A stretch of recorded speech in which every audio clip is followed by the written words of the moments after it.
Shalom Bapak Ibu, tiba saatnya kita akan bersama-sama masuk di dalam pelayanan firman Tuhan. Mari kita menyiapkan pembacaan dari Kisah Para Rasul 17 ayat 22 sampai dengan 34. Sebelumnya kita berdoa. Ya Tuhan Allah kami bersyukur untuk persekutuan pada saat ini, di mana Tuhan mengumpulkan kami dalam pengharapan dan dalam roh kebenaran-Mu, dalam persekutuan kebaktian hari Minggu. Meskipun kami berada di rumah kami masing-masing, tetapi dalam roh dan iman kepada Tuhan Yesus Kristus, kami bersatu bersekutu ada dalam kemuliaan-Mu. Tiba saatnya kami akan membaca dan merenungkan firman Tuhan. Roh Tuhan kami nantikan untuk memberi hikmat kepada kami. Tuntun kami Tuhan agar mengerti tentang firman-Mu ini dan melakukannya dalam hidup sehari-hari. Dalam Yesus firman yang hidup kami berdoa. Amin. Kisah Para Rasul 17 ayat 22 sampai dengan 34, demikian firman Tuhan. Paulus pergi berdiri di atas Areopagus dan berkata, "Hai orang-orang Athena, aku lihat bahwa dalam segala hal kamu sangat beribadah kepada dewa-dewa. Sebab ketika aku berjalan-jalan di kotamu dan melihat-lihat barang-barang pujaanmu, aku menjumpai juga sebuah mezbah dengan tulisan kepada Allah yang tidak dikenal, yang kamu sembah tanpa mengenalnya. Itulah yang kuberitakan kepada kamu.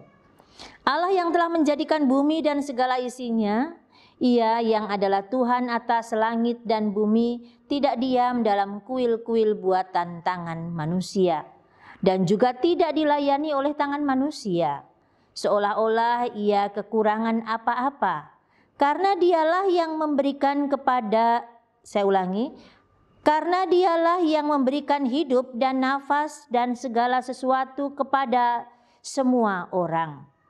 Dari satu orang saja, Ia telah menjadikan semua bangsa dan umat manusia untuk mendiami seluruh muka bumi, dan Ia telah menentukan musim-musim bagi mereka dan batas-batas kediaman mereka, supaya mereka mencari Dia dan mudah-mudahan menjamah dan menemukan Dia, walaupun Ia tidak jauh dari kita masing-masing.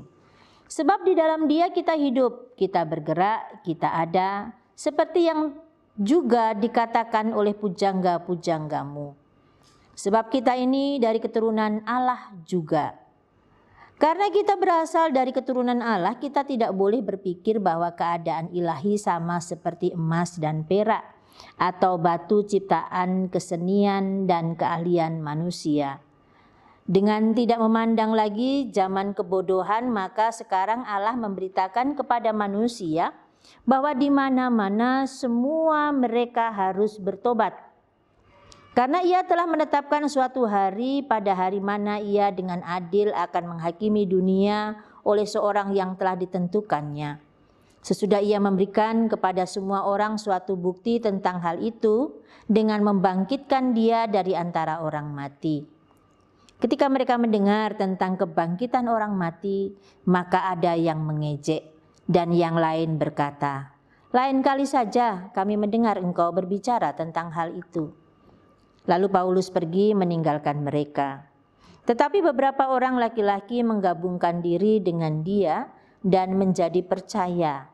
Di antaranya juga Dionysius, anggota majelis Areopagus, dan seorang perempuan bernama Damaris, dan juga orang-orang lain bersama-sama dengan mereka. Demikian jauh pembacaan firman Tuhan. Yang berbahagia setiap kita yang percaya lalu menjadi pelaku-pelaku firman Tuhan. Shalom Bapak Ibu, jemaat Tuhan.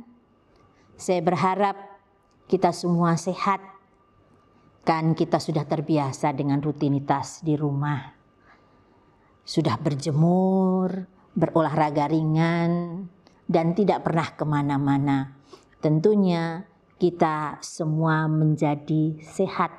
Rutinitas ini membuat kita sudah terbiasa. Bersyukurlah dengan keadaan ini.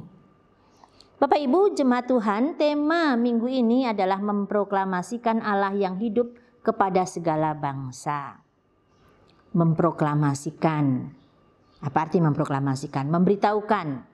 Memberitahukan secara resmi kepada semua orang, kepada khalayak. Untuk apa? Tujuannya agar orang mengetahui. Tadi temanya apa yang diproklamasikan? Allah yang hidup. Yaitu berita kebangkitan Yesus Kristus harus diketahui oleh banyak orang. Dikatakan judulnya segala bangsa. Dan Athena yang saat ini dipilih oleh Paulus. Athena adalah kota yang terkenal pada abad pertama. Di sana menjadi tempat berkumpulnya orang-orang yang senang untuk berdiskusi. Kota Athena, di sana juga banyak patung-patungnya. Jadi kalau kita membaca pada ayat-ayat 16, pada perikop ini kita membaca di sana mereka memiliki banyak dewa dan dewa-dewa itu dipatungkan, dijadikan patung untuk supaya orang nampak Tuhan mereka, Allah mereka. Kota ini juga disebut sebagai kota demokratis karena semua orang bebas menyampaikan gagasannya dan buah pikirannya. Pasar atau disebut agora di sana tidak saja sebagai tempat untuk jual beli.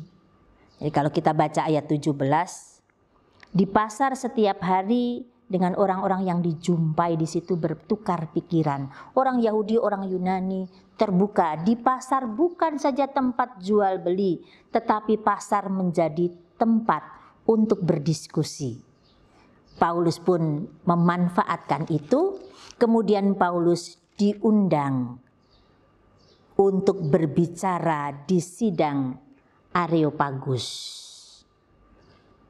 Yani, di sidang Areopagus, Paulus kemudian mempercakapkan siapa Yesus, siapa Allah. Sidang Areopagus itu apa? Sidang Areopagus itu persidangan para penguasa Athena yang bertanggung jawab dalam hal moral dan juga budaya. Artinya di situ ada pemerintahan yang resmi, persidangan yang resmi. Mereka mendengar apa sih yang diajarkan oleh Paulus bagi mereka semua. Dan Paulus memulai dengan mengatakan, memuji orang-orang Athena sebagai orang yang religius. Hai orang-orang Athena, aku lihat bahwa dalam segala hal kamu sangat beribadah kepada dewa-dewa. Sangat beribadah kepada dewa-dewa. Artinya orang-orang Athena ini takut pada Tuhan dalam tanda kutip. Mereka menyiapkan tempat mezbah khusus untuk Tuhan yang tidak dikenal. Selain dewa-dewa yang mereka kenal seperti dewa Zeus, yang konon katanya merupakan cikal bakal manusia. Manusia itu anaknya dewa Zeus, dewa Mars, dewa pelindung perang, dan banyak dewa yang lain, dewa Aphrodite, yang mereka bentuk dalam patung, tetapi juga ada satu mezbah dikatakan di sana. Mezbah ditulis kepada Allah yang tidak dikenal. Kehabisan nama untuk dewa itu mungkin, atau ya memang mereka memberi kesempatan pada dewa yang tidak dikenal. Paulus mengatakan dewa itulah yang menciptakan langit dan bumi, yang hendak disampaikan oleh Paulus kepada mereka. Karena Allah yang tidak dikenal itu adalah pencipta langit dan bumi. Dia yang disembah, yang dipercaya oleh Paulus adalah Allah yang menciptakan dan juga memelihara. Dia Allah yang tidak bisa ditutup, ditempatkan pada kuil buatan tangan manusia. Dia yang menciptakan.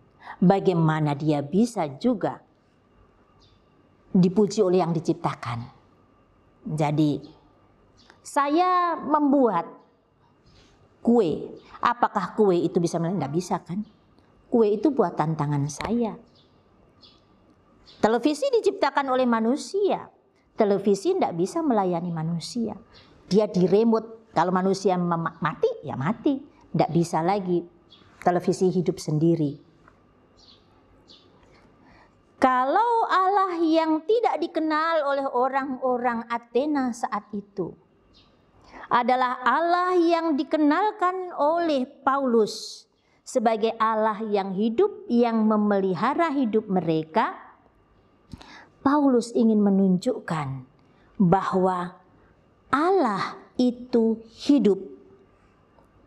Allah tidak bisa dibatasi dengan ciptaan manusia meskipun berupa emas. Dengan nilai yang tinggi, berupa perak nilai yang tinggi.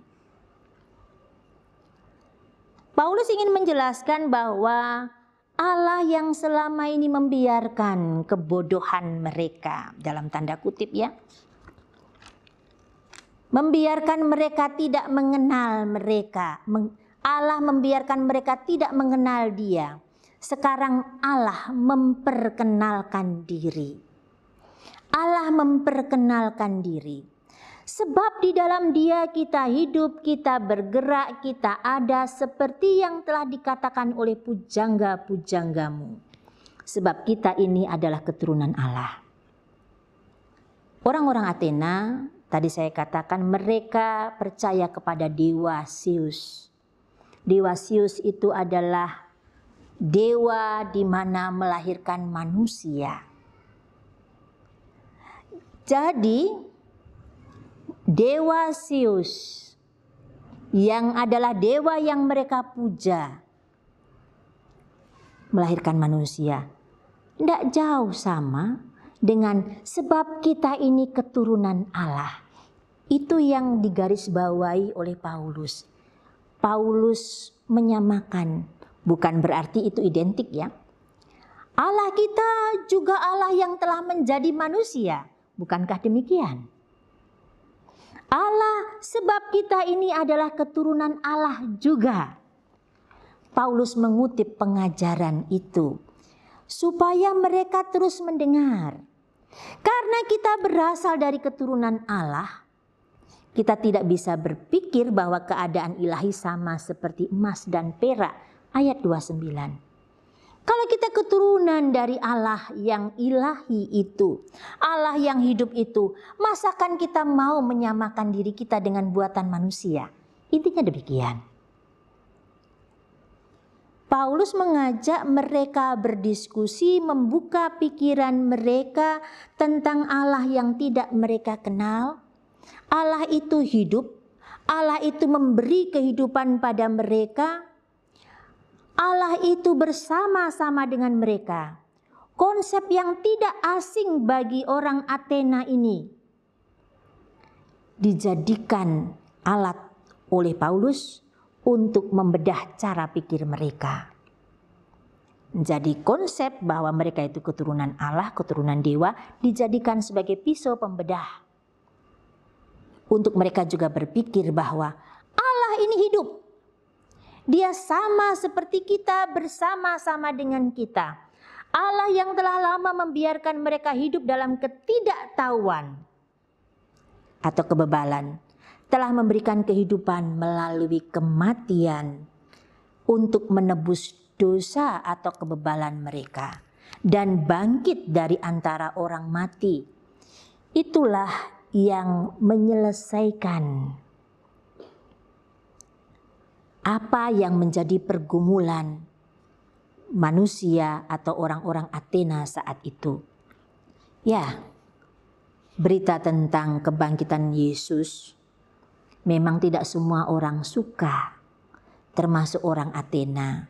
Karena bagi orang-orang Athena, sebagian mereka percaya bahwa tidak ada kebangkitan. Karena tubuh manusia ini jahat. Jadi yang jahat itu tidak mungkin bangkit. Sehingga kita dapat memahami mengapa mereka kemudian meninggalkan dan mengejek Paulus. Dan yang lain berkata, lain kali saja kami mendengar engkau berbicara tentang hal itu. Mereka mengejek Paulus ketika pada titik kebangkitan. Tapi juga tidak semua pergi. Pada ayat 34 dikatakan masih ada juga yang mendengar. Beberapa laki-laki dan seorang perempuan yang bernama Damaris. Bahkan salah seorang anggota yang bernama Dionisius tetap tinggal menjadi pengikut aliran Paulus atau percaya kepada Yesus. Bapak Ibu, kekasih-kekasih Tuhan, jemaat yang berbahagia, berita Injil memang tidak bisa diterima bahkan sampai sekarang. Kematian dan kebangkitan Yesus sulit untuk dapat diterima oleh mereka yang tidak mengerti, tidak tahu. Tetapi bagi kita yang percaya, berita kematian dan kebangkitan Yesus harus tetap diberitakan. Berita kebangkitan Yesus dari kematian itu harus tetap disuarakan, harus tetap dinyatakan melalui kehidupan kita hari lepas hari. Kalau Paulus berhadapan dengan orang-orang Athena, dengan semua dewa-dewanya, sekarang tidak ada lagi orang yang menyembah patung dengan segala dewa-dewanya. Tetapi di sekeliling kita banyak orang yang kehilangan harapan, yang hidup tetapi sejatinya mereka mati, karena mereka tidak mengenal Allah yang hidup dan yang memberi kehidupan. Terlebih di saat pandemi seperti ini, ketika banyak orang kehilangan pekerjaan mereka, ketika mereka tidak bisa memilih kehidupan, kalau mereka di dalam rumah terus menghindari virus corona, jadi harus stay di dalam rumah, mereka tidak bekerja, mereka mati kelaparan. Mereka keluar dari rumah, bekerja, mencari kehidupan, nyawa mereka terancam. Orang selalu ada dalam dilema. Yang punya uang pun kalau tidak pergi ke pasar atau pesan online, mereka tidak bisa makan. Tetapi kalau mereka bisa punya uang, bisa pesan online, bisa ke pasar, bisa juga terancam virus corona. Ini kan dilematis. Tetapi bagi orang yang percaya kepada Allah, yang mengenal Dia yang bangkit, semangat kebangkitan itu harus terus kita suarakan. Sehingga orang tidak saja terus-menerus dalam kebimbangan, tetapi berani mengambil keputusan dalam hidupnya untuk terus mempertahankan hidup mereka, untuk terus bangkit di tengah-tengah ketidakberdayaan karena pandemik ini. Banyak orang-orang yang ditinggalkan oleh saudara-saudara mereka, kekasih-kekasih mereka, tanpa bisa melepaskan rasa duka itu. Hilang pengharapan mereka. Itulah yang harus kita kerjakan, menyuarakan berita tentang kebangkitan Yesus kepada orang-orang yang kehilangan harapan. Memberitakan bahwa Kristus bangkit. Dia yang memelihara hidup kita. Dia sudah menciptakan kita. Dan Dia juga akan memberi kita waktu waktu untuk ada di dalam kehidupan yang Tuhan perkenankan baginya. Kalaupun mereka harus berhadapan dengan maut setiap waktu, bukankah maut itu sudah dikalahkan oleh Yesus? Berita kebangkitan Yesus harus disuarakan kepada segala bangsa, dalam segala suasana. Menolong kita, mengajar kita untuk terus-menerus ada dalam pengharapan, membagi pengharapan, berbagi kehidupan kepada mereka yang saat ini hilang harapan. Kita dipanggil untuk terus menyuarakan bahwa Dia yang menciptakan kita tidak meninggalkan kita begitu saja. Dia akan memelihara kita dengan caranya. Meskipun saat ini dunia dikuasai oleh pandemik, bahkan secara ekstrim orang-orang mengatakan, mengapa Allah membiarkan iblis menguasai dunia ini? Kita sebagai orang-orang percaya harus menyadari bahwa Allah tidak membiarkan kehidupan kita merana sedemikian. Kuasa Allah masih jauh lebih besar dari kuasa kematian dari virus corona.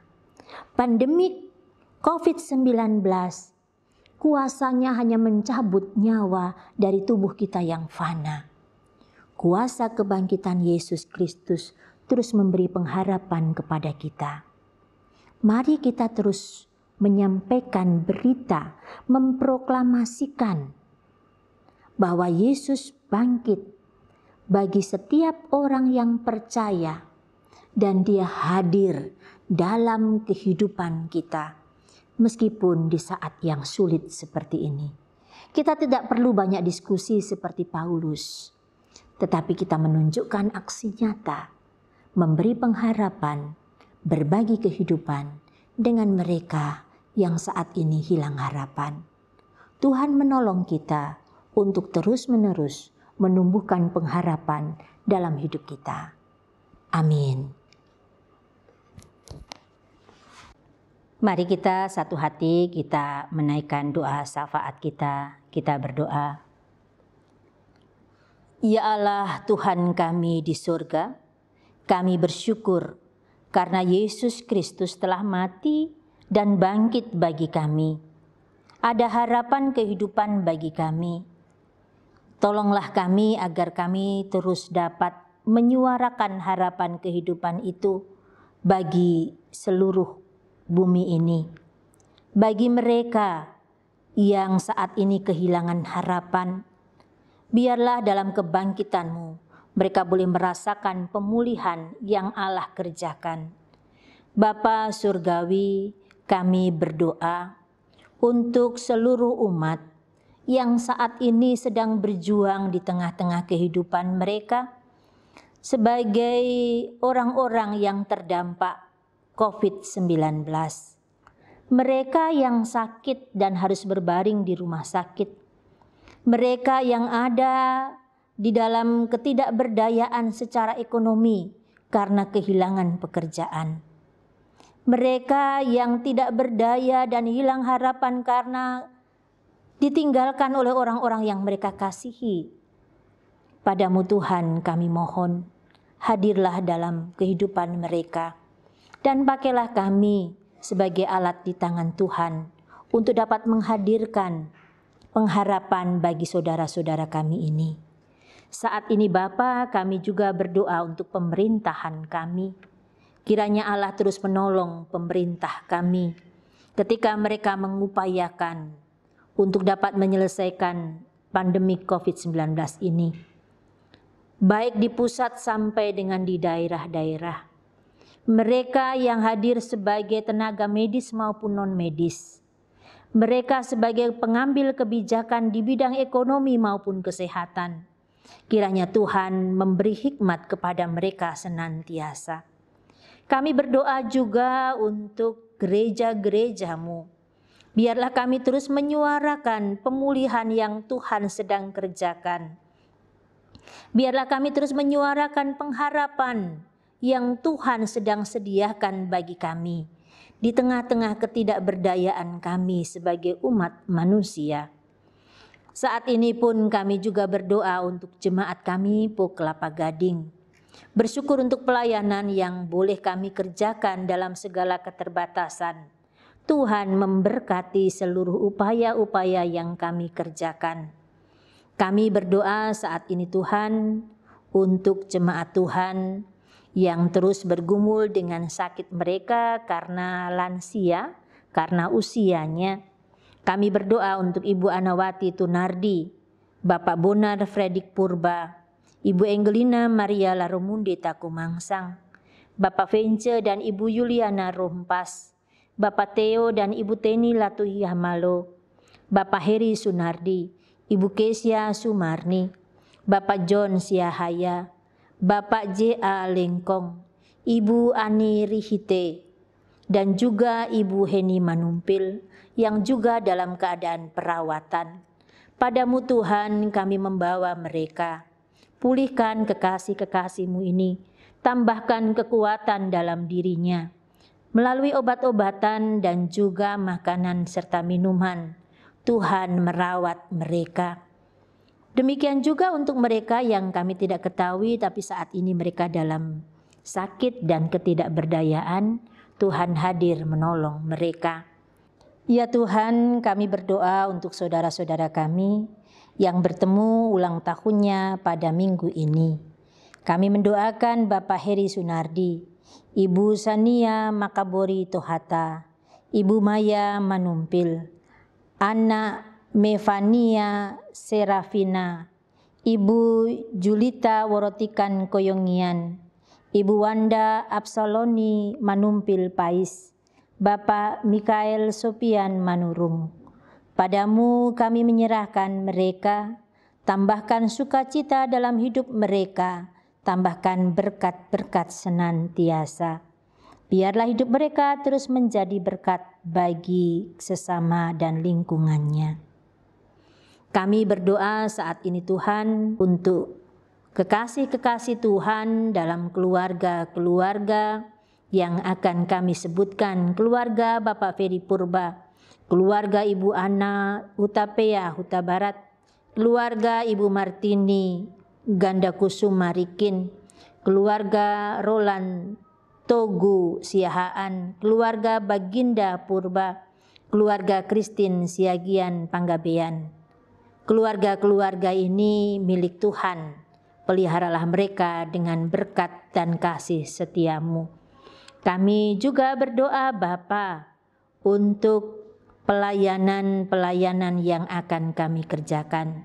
Bersyukur untuk Pak Rudi Manumpil yang terus berbagi waktu dengan kami, menolong kami dalam proses pelayanan secara online ini. Bersyukur juga untuk kebersamaan kami dengan saudara-saudara kami yang lain dalam sukacita dan duka cita mereka. Allah yang hadir bagi mereka melalui kehidupan kami. Bapa Surgawi, kami percaya bahwa Allah terus menyediakan bagi kami apa yang kami perlukan. Pemeliharaan Tuhan terus nyata pada kami. Karena itu kami terus membawa harapan dan doa-doa kami kepada Yesus Kristus sahabat kami yang telah mengajar kami berdoa. Bapa kami yang di surga, dikuduskanlah nama-Mu, datanglah kerajaan-Mu. Jadilah kehendak-Mu di bumi seperti di surga. Berikanlah kami pada hari ini makanan kami yang secukupnya. Dan ampunilah kami akan kesalahan kami, seperti kami juga mengampuni orang yang bersalah kepada kami. Dan janganlah membawa kami ke dalam pencobaan, tetapi lepaskanlah kami daripada yang jahat. Karena Engkaulah yang punya kerajaan dan kuasa dan kemuliaan sampai selama-lamanya. Amin. Jemaat Tuhan sekalian, persekutuan kita dalam ibadah ini akan berakhir. Selanjutnya kita akan menjalani kehidupan. Kita akan terus mewartakan bahwa Yesus bangkit, menghadirkan semangat kebangkitan itu bagi mereka yang letih lesu, menghadirkan pengharapan bagi mereka yang putus asa. Berkat Tuhan akan mengiring kita. Allah sumber kasih karunia yang telah memanggil kamu dalam Yesus Kristus kepada kemuliaannya yang kekal, akan melengkapi, meneguhkan, menguatkan dan mengokohkan kamu sesudah kamu menderita seketika lamanya. Ialah yang empunya kuasa sampai selama-lamanya. Amin.